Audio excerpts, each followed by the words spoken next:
ఫైట్కి goose bumps వస్తాయి. BGM చాలా బాగుంది మూవీలో, చాలా అంటే చాలా. అండ్ నేను చెప్తున్నాను కదా 100% జెన్యూన్ టాక్. నాకు మూవీ ఎలా ఉన్నా సరే నేను మోస్ట్లీ చాలా వరకు మూవీస్కి వస్తాను, but I give always genuine talk. బాగాలేదంటే బాగాలేదు, యావరేజ్, ఎవ్రీథింగ్ నేను చెప్పడము.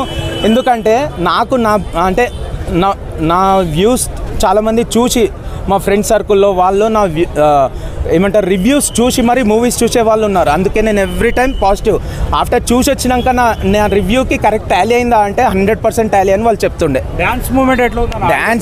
డ్యాన్స్లో మనకి స్పెషల్ మ్యూజిక్ డ్యాన్స్లో ఎన్టీఆర్ని మించినది టాలీవుడ్లో ఇప్పటివరకు ఇంకోరిని చూడలే. ఎన్టీఆర్ తర్వాత అల్లు అర్జున్, సెకండ్ అల్లు అర్జున్. ఎన్టీఆర్ ఎందుకంటే by childhood is a classical dancer, ఆయనను మించి రాదు. ఎందుకంటే మనకు తెలుసు ఒకప్పుడు ఎంత లావు ఉంటుండే ఎన్టీఆర్ ఒక 10 years బ్యాక్.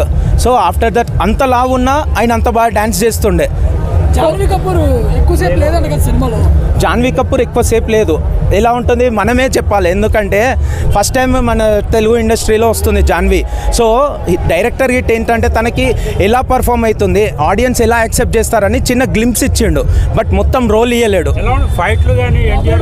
ఎక్స్ట్రాడినరీ, దుమ్ము దులిపేసిండు. మాస్ పిచ్చ, ఊర మాస్ ఎక్స్ట్రాడినరీ. ఇప్పటివరకు ఏ మూవీస్లో చూడలే, చాలా ఎక్స్ట్రాడినరీ చేశాడు, చాలా బాగుంది.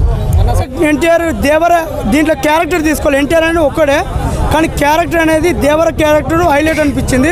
దేవర క్యారెక్టర్కి వచ్చి వర క్యారెక్టర్, వాళ్ళ కొడుకు క్యారెక్టర్ ఉంటుంది.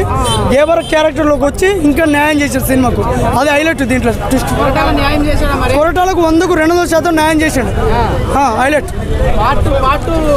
పార్ట్ 2కి ఎక్స్పెక్టేషన్స్ ఇంకా పెరిగిపోయినాయి. బాహుబలికి కంటప్ ఎందుకు చంపాడు ఒక కాన్సెప్ట్ మీద రాజమౌళి 1800 కోట్లు ఎట్లా కొట్టిండో, ఇప్పుడు నెక్స్ట్ పార్ట్ 2లో కూడా కొడుకు తండ్రిని ఎందుకు చంపిండు, దేవరని ఎందుకు చంపిండు అనే స్టోరీ మీద హైలైట్ ఉంటుంది. పార్ట్ 2 పెట్టాడు. పార్ట్ 2 మాత్రం త్వరలోనే రావాలని కోరుకుంటున్నా.